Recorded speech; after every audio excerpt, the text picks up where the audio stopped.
ለምን ቃልን ታጥፋለህ? ምን ነበር የተነጋገርነው? እያሾፍሽብኝ። ልጄ ከምትሞት ነው ያልኳት። እሷም መጣች። አንተ ግን ልትገላት ሞከርክ፣ አልተሳካልህም። በዚህ መሀል የኔ ጥፋት ምንድን ነው? እዚህ ሴራ ላይ እጄ የለበት ብለሽ ልትዋሺ ነው? አለማመን መብት ነው። እንዴት ነው ግን በድፍረት የምታወሪው? እንደ ድሮ ትንቀጠቀጣለች ብለህ እንዳታስብ። እንደነገርኩህ ለልጄ ነፍስ እንጂ ለራሴ አልንቀጠቀጥም። እሺ ይመስለኛል ጥሩ ሀብት ይዘሻል። በሚገባው የሚገባኝ ልጅአለሁ። የሚገባሽ ነው፣ በትክክል የሚገባኝ። ህሊናሽ ግን እንዴት ነው? ህሊናዬ በጣም ደህና ነው። ምን ነው እየቀለድሽ ነው አይደል? ብዙ ብር እንዳስገባልሽ ነገረሽኝ ነበር። አዎ የእናቴ ድርሻ ነው። እናቴ ደግሞ አልሞተችም። ምንም መደባበቅ አያስፈልግም። አውቃለሁ፣ ታውቂያለሽ። ነገሩን ከገላለጥከው ናት። አንድ ነገር ላስቸግር። እሺ ምንድን ነው? እኔ አለሜን ላናግራትና ይቅርታ ልጠይቃት እፈልጋለሁ። ለምን ይቅርታ መጠየቅ ፈለግሽ? ስለተጸጸትኩኝ ናቲ። ይቅርታ ባልጠይቃት እኔ ህይወት ላይ ምንም የሚፈጠር ነገር የለም። ፖሊስም አይዘኝም። በቃ ውስጤ እንዲረጋጋ እፈልጋለሁ። ደስ እያለኝ አገናኝሻለሁ። ምንድን ነው ከልጄ ጋር ያለሽ ነገር? አይ እኔም እኮ ነገር ነበር። ምንም ነው የነገርሽው? እየቀለድሽ ነው እንዴ? በነገረኝ ነገር በጣም ተደስቻለሁ። ሰው ቤት ስንሰራ ሰው እንዴት እንደሚያስበን ግራ ነው የሚገባኝ። በዚህ ሰዓት እንዳንቺ ማከብረው ሰው የለም። ሰው ቤት ስትሰሪ እዛ ቤት ያለውን ሰው በሙሉ ነው የምታሳርፊው። ስለዚህ አንቺ ክብር ነው የሚገባሽ። አቶ ገዛኸኝን እድሜ ልክ የሚያሳስራቸው መረጃ ለናቲ ሰጠው። ናቲም እጅግ ተገረመ።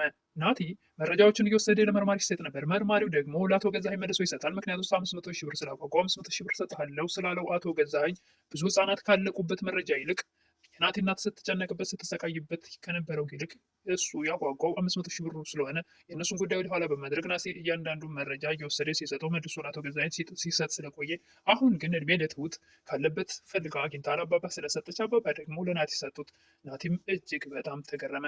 ሰላም ጤና ይስጥልኝ ውድና የተከበራችሁ በመላው ዓለም ያላችሁ ኢትዮጵያውያን ኤርትራውያን እንዴት ናችሁ? እግዚአብሔር ይመስገን ደህና ነኝ። ትሁት ድራማ ክፍል 107ን አብረን እናያለን። የባለፈው ክፍል ትሁት ልጅሽን አለሜን ካላመጣሽልኝ ልጅሽን በጭራሽ አልሰጥሽም በማለቱ አለሜም እኔን ነው አይደል የምትፈልገው በማለት አለሜ ፊት ለፊቱ ገጭ ስትል እጅግ ተፋጠው እያለ ነበር ቪዲዮ ያለቀው። ቀጣዩ ክፍል አብረን እናያለን።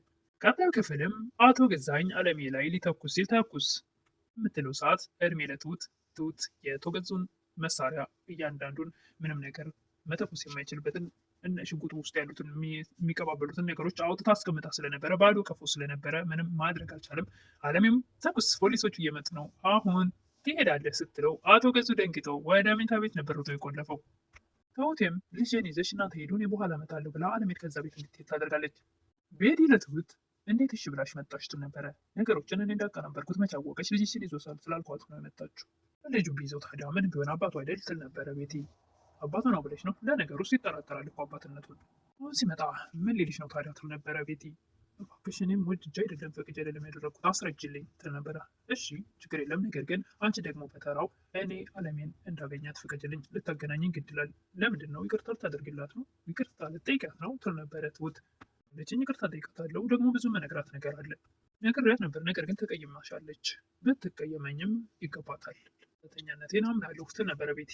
ትሁቴም ወደ አባባ ነበር የሄደችው። ለአባባም የወሰደችውን መረጃዎች ሰጣቸው። እንደገና ደግሞ ሽጉጡን ከእንትኑ ስላወጣች የሚተኩሰውን መቀባበያውን ስላወጣች፣ ቆይ ግን ከዚህ በፊት ሽጉጥ ነክተሽ ታውቂያለሽ እንዴ ይሉ ነበር አባባ። በቴ ሽጉጥም ክላሽም ነበረው። በጣም ኃይለኛ የታወቀ ሰው የሚፈራው ነበር። ነገር ግን የሆነ ጊዜ ምን እንደነካው ባናውቅም አቆመ። ታዲያ እመጣለሁ ብሏል ነበር ቀርቶ ነው እንዴ ይላሉ አባባ። ትሁትም እሱ እመጣለሁ ካለ እመጣለሁ ነው ይመጣል እኮ እሱ ያሳስበናል። ታዲያ አያሳስብም? እኔ ልጁ ከሰጠሁት ይዞ ይሄዳል። ከፈለገ ይክሰሰች እንጂ በቃ ከዚህ ሀገር ሂጂ ይሉ ነበር አባባ ትሁትን። ሳልቀጣውማ እንዴት እሄዳለሁ አይደል አባዬ፣ ይህ ሁሉ ያስኩት የእሱ ወንጀል ነው። ፍላሽም አግኝቻለሁ ነገር ግን ውስጡ ምን እንዳለ አላየሁትም። አላወቀም እንዴ? አላወቀም። ያወቀን ግን ስችን ብሎ እንደሚለምን እርግጠኛ ነኝ። ልሸልማት እፈልጋለሁ። ምን ትሸልሚያታለሽ? እንደሷ እኮ ፍትህ ላጣች ነፍስ ይህ ሁሉ ማስረጃ ከበቂ በላይ ነው። አቶ ገዙ ለቤቲ አለቀልኝን ነበረ። ምንድነው የተፈጠረው ነገር? ለነገሩ ከኔ ጋር መች ሆንሽና ስለኔ ታውቂያለሽ? ትሁት የምትባል ጉድ ነፍሷን አሞራ ነው የሚበላው። የተፈጠረው ነገር ከሆነ ነግራኛለች። እሷ ልጇንም አስመለጠች፣ እሷም አመለጠች። ነገሩ ውላለን አስቀበድዳታለሁ። እመነኝ ትሁት ምንም የምታውቀው ነገር የለም። ይህ ጊዜ ምንም አታውቅም ትሁት። አለሜን እኮ የጠራቻት ተያዘ ብላ ነው። እኔ ሞኝ መሰልኩሽ ይላል አቶ ገዛኝ። መሳሪያ ላይ ኖረኝ ቻለ። ስለዚህ እሷ መሆን አለባት። እንዴት ታውቃለች? እንዴትስ ትችላለች? እንዴትስ ታስበዋለች? እኔ ከንቶ ጋር እየኖርኩ እኔ እንኳን እንዴት እንደሆነ የማውቀው ነገር የለም። እሷ ወደዚህ ቤት ከመጣች ጥሩ፣ እሷ ላትሆን ትችላለች። ካልመጣች ግን ራሷ ናት። እናቴም ትሁቴን አንድ ቀን እራት እንብላ፣ ቆንጆ እራት እንብላ ነበር። ማነው ጋባዡ? አባቴ። አባትማ ገና ወደ ቤት ስመለስ አራስ ነብር ሆኖ ይጠብቀኛል። እንዳናሳልፍ እኮ ነገሮች ሁሉ ዝግትግት እያሉ ምንም ሊመቸን አልቻለም። ቆይ ግን አለሜ እኔ እንድታገባ ባትፈልግስ? እርሷ ትፈልጋለች። ትሁቴም ወደ አቶ ገዛኸኝ ቤት ተመልሳ ስትሄድ እኔም እንደማትቀሪ አውቅ ነበር። አሁን የዓለሜን ክፍል ታውቂዋለሽ አይደለ? ሰው እስከሚረሳሽ እዛ መቆየት አለብሽ። ለምን ቃልህን ታጥፋለህ? እኔ አለሜን እሷን ነበር የምትፈልገው። ስለዚህ ልጄ ከምትሞት ነው ያልኳት መጣች። ልትገላ ሞክር፣ አልተሳካልም። ስለዚህ እኔ ጥፋት ምንድን ነው? ሴራ ላይ የኔ እጅ የለበትም ብለሽ ልታዋሽ ነው? ምን መብት ነው? እንዴት ነው ግን አንቺ እንደዚህ በድፍረት የምታወሪው? እንደ ድሮ ትንቀጠቀጣለች ብለህ እንዳታስብ። ያሉ ደጋግሜ ለልጄ ነፍስ እንጂ ለራሴ ነፍስ በጭራሽ አልንቀጠቀጥም፣ አልፈላለም። ከሌለበት ላልፍሽ ይችላለሁ። ነገር ግን አሁንም ቢሆን አለም ያለችበትን ቦታ ታውቂያለሽ ብለሽኝ አልነበር እንዴ? በመዋሸት አልጸጸትም፣ ምክንያቱም ለልጄ ስል ነው ያደረኩት። እሱም እንደ ልማዱ ባልሰራልሽ እኔ ገዛኝ አይደለም በማለት በመዛት ከጠቀቦ ይሄዳል። ቤትም እህቷን በተደጋጋሚ የሄደች ውጭ ላይ ወጥታ ታነጋግራታለች። ውስጥ እንዳትገባ እናቷ ምን አይነት ህይወት ውስጥ እንዳለች ስለማያውቁ ሊያናግሯትም አይፈልጉም። በዛው በሴተኛ ዳርነት ያለች ይመስላቸውና እሳቸውም ያን ነገር ስለማይደግፉት ሊያናግሯትም አይፈልጉም። ስለዚህ እህቷን ውጭ ወጥታን ታናግራት ታደርጋለች። ምንም እንኳን ልጅቷ ወይም ደግሞ እህቷ ቁማ መሄድ የማትችል አካል ጉዳተኛ ብትሆንም ግን የቤታችን አከራይ ነው እዚህ የሚያመጣኝ ትላለች።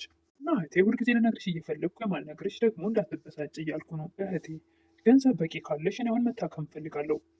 ካለሽ እና ከታከምሽ ትድኛለሽ ተብያለሁ። እህቴም ከምንም በላይ አንቺን ማሳከም መቻሌ በጣም ደስተኛ ነኝ። እውነትሽን ነው። በጣም ብዙ ብር እኮ ነው እንደ ስለፋ የቆየሁት። የትኛውም ገንዘብ ከአንቺ አይበልጥም። እህትም በዚህ ሳምንት እንሄዳለን ስላለቻት እጅግ በጣም ተደስታ ጓደኞቿ ሁሉ እየደወለች ቆሜ ልሄድ ነው ልታከም ነው ያለች ታወራ ነበር። እህቴ ትሁትን ተደስተሻል አይደል ትላት ነበር። አዎ በጣም ተደስቻለሁ ትሁት፣ አንቺም ወደ ገጠር ትሄጃለሽ፣ ደግሞ ወደ ቤተሰብ ይመለሳለሁ። የሚያሳዝኑኝ እኒህ 3 ቤተሰብ ናቸው። ወይን ብለሽ ታስቢያለሽ? አዎ የሚገባኝ ነው። ለርሽ ነው እንዴ? እስኪ ሴት ትርፍ ጊዜ ሲኖርሽ መጽሐፍ አንብቢያት ትናቢያለሽ እንዴ? ጀመረውና ጊዜ ስለሌለኝ አልጨርሰውም። ብዙ ችግር ይሄ ነው፣ መጽሐፍ አንብቦ ሳይጨርስ አስተያየት መስጠት። አለሜም ለናቴ ወደ ሽንት ቤት መሄድ እንኳን እንደ ልቤ የመብላት መጠጣት እንኳን የማልችልበት ጊዜ ነበረ። አሁን ተመስገን። ግን ነው ታዲያ እንደዚህ መኖር ይገባዋል የምትኝ? ታዲያ ግደለው ልበል እንዴ? እሱ ሞተ ማለት እኮ አንተ መኖር አቆምክ ማለት ነው። የበደልሽው ነገር አለ እንዴ? ናትዬ ምን ልበድለው እችላለሁ? ሰርቼ ገንዘብ አመጣለሁ። ረክቶ የመኖር ነበር የፈለገው። እንደዛ አልሆነለት ሲል ደግሞ እኔን እጅግ በጣም ሲያሰቃየኝ ቆየ። ዋናው ነገር አሁን ሰላም መሆኑ ነው። እና ናቴም ከአባባ ጋር ሲጨዋወቱ አንድ ላይ ከቆዩ በኋላ እናትና ልጅ ሲሄዱ እዛው አባባ ቁጭ አሉበት ጋር አቶ ገዙ ከችላል ይከሰታል። እሳቸው ባሉበት ከየት መጣህ? ድንገት ከላይ ጉዱ ብልል ይችላለሁ እንዳታርግ እያሉ አባባ ይስቁ ነበር። በምን ፈልግ መጣ ሲሉት አቶ ገዙ ለመደራደር ለሰላም ነው የመጣሁት፣ ከዚህ በኋላ ድርድር የምትባል ነገር አይሰራም። ገዛኸኝም እጁን ወደ ኪሱ ከቶ ስንት ልስጥኝ ነበር ለአባባ። አባባም ከትከት ብሎ ይስቃሉ። ለእኔ ልሰጠኝ ነው? አለሜ ድንቡኖ ሳንቲም የላትም አላት ብለህ ከሆነ እኔ ሰጥቼ እንጂ ሰው እየተቀብዬ አላውቅም። በቤት ጉራይ ነበር አቶ ገዙ። አባባም በፈለግከው መንገድ ተርጉመው፣ ነገር ግን አሁን እጅ ለፖሊስ ብትሰጥ ይሻልሃል። እዚህ ይታሰራል ብለህ ነው? እሱን እንዳጠብቅ በጭራሽ አልታሰርም። አንድ ሚስጥር ልንገርህ። ናቲ ከብሮዬ አንድ ፋይል ወሰደ። ያ ፋይል ወስዶ ለፖሊስ ሰጠው። ያ ፖሊስ ደግሞ አምጥቶ ለእኔ ሰጠኝ። ገና አይደለ ደግሞ አንድ ሚስጥር፣ እሱ ፋይል እኔ ጋ ነው ይላሉ አባባ። ልህ ይላል አቶ ገዙ። ያ ፋይል እሳቸው ጋር እንዳለ በፍጹም አላመንም። አለሜም እናትዬ አሁን እኔ እናንተ ተገናኝተናል፣ ትሁትም ከልጇ ጋር ተገናኝታለች። ስለዚህ ማውራት አለብን እኔ እናንተ። ስለምን እናውራ እናቴ? ቆይ ትሁት ምን ናት ግን? እኔ ሚስቴ እንድትሆን የምፈልጋት ሴት ናት። አንገቷን ደፋ ታድርጋለች። እማዬ ለምን ዝም አልሽ?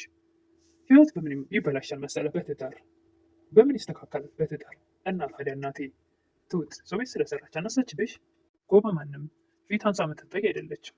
ሞገስ አላት፣ በዛ ላይ ጥሩ ልብ አላት። እስቲ ሆነች ማለት ፈጣሪ ይወዳል ማለት ነው። እናቱ እሷንም አታገባም ብላ የምትከለክለው መስሎት ደንግጦ ነበረ። እኔ እኮ እናቴ ልጅ አላት ብለሽ የምትከለክኝ መስሎኝ ነበር። ምንም ልጅ ያንተም ልጅ ናት፣ ለእኔም ልጅ ትሆነኛለች። ጊዜ ልጅ አገኘው ማለት አይደል ብላ አለሜ ስትደሰት ናቲም ደስ አለው። በአባም ስላለፈ ነገር ለልጅሽ አትንገሪው፣ ወንድ ልጅ ስለሆነ ሌላ ነገር ውስጥ ይገባል። ደግሞ ወንድ ልጅ በእናቱ ድርድር አያውቅም።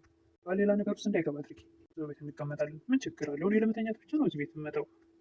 ናቲ ቤቴን አባቴ ብዙ ገንዘብ በስምሽ እንዳስገባልሽ ነግሮኛል። የሁሉ ገንዘብ የእናቴ ነው። እናቴ ደግሞ በህይወት አለች፣ አልሞተችም። ካሁን በኋላ ድብቆሽ አያስፈልግም። ድብቆሽ ካስፈለገም ከአባቴ ጋር ነው። እንግዲያውስ ነገሩን ከገላለጥከው አይቀር እኔ ደግሞ አለሜን እንድታገናኘኝና አለሜን ይቅርታ ልጠይቃት እፈልጋለሁ። ስፈልግሽ ይቅርታ መጠየቅ ስለተጸጸትኩ ነው። ትሁቴን ከልጄ ጋር ያለች ነገር ምንድን ነው ብላ ኮስተር ያለች መስላ በስተመጨረሻ ፈገግ ስትል እየቀደረች ነው እንዴ? ይህ ነገር በጣም ተደስቻለሁ ነበረ። ሰው ቤት ስንሰራ ሰዎች እንዴት እንደሚያስቡን ግራ ነው የሚያጋባኝ። እዚህ ሰዓት እንዳንቺ የማከብረው ሰው ጭራሽ የለም። መጨረሻም አባባ ናቲን ወደ መኝታ ቤት ወስዶ ፋይሎቹን በሙሉ ለናቲ ሰጥቶታል። ናቲም እጅግ በጣም ደንጎታልም ተገርመዋል። መርማሪ ተብዬው የወሰደ እያንዳንዱ ፋይል አባቴን ያሳስረዋል፣ እናቴ ነጻ ትወጣለች ብሎ ሲደክምበት የነበረውን እየመለሰ ለአቶ ገዙ እንዴት እንደሰጠ ናቲ እጅግ ተገርሟል። ለዛሬ እንግዲህ ትሁት ድራማ ክፍል 106 ይህን ይመስል ነበር። 107 ይቅርታ። ቪዲዮ ያለቀው አባባ ፋይሎቹ ሲሰጠው ናቲ እጅግ እንደተገረመ ከዛሬ ነገ መርማሪው የሆነ ነገር አቶ የሰራው ወንጀል እድሜ ልኩን የሚያሳስር በመሆኑ እነሱ ደግሞ ነጻ ወጥተው ከእናቱ ጋር በነጻነት ንጹህ አየር እየተነፈሱ መኖር ሲመኝ የነበረው ናቲ ነገር ግን እየወሰደ መልሶ ለባለቤቱ ለባለ ወንጀለኛው ነበር ሲሰጥ የነበረው። ለዛሬ ቪዲዮ ይህን ይመስል ነበረ። በቀጣይ እስክንገናኝ መልካም ቦታ እያልኩኝ አዲስ የሆናችሁ ደግሞ የቪዲዮ ላይክ አድርጉ፣ ደግሞ ደወሏን ጫን አድርጓት። እንደ ስለሚረሳ ነው ታደርጋላችሁ። ማዳም ቅመሞች መቼስ እናደርጋለን። ለዚህ ማን ብሎን እንኳን ይሄ ሌላ እናደርጋለን እና ስለሚረሳ ደወሏን ጫን አድርጓት።